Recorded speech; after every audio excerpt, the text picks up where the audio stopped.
বর্ষার সুশীতল বর্ষণ প্রকৃতির সকল চাওয়াকে যেন তৃপ্ত করে। অবিরাম বৃষ্টিপাতে কানায় কানায় ভরে ওঠে নদ, নদী, পুকুর, নালা, হাওর, বিল সহ ছোট বড় সকল জলাশয়। নদী ফিরে পায় তার দুরন্ত যৌবন।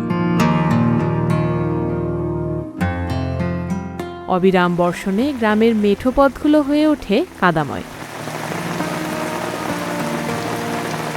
বৃষ্টি শুরু হলেই গ্রামের কিশোরেরা মাঠে ছুটে যায় খেলতে।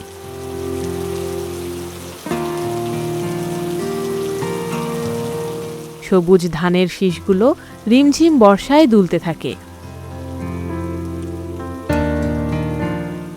ভরা বর্ষায় অনেক স্থানে যাতায়াতের অন্যতম মাধ্যম হয়ে ওঠে নৌকা।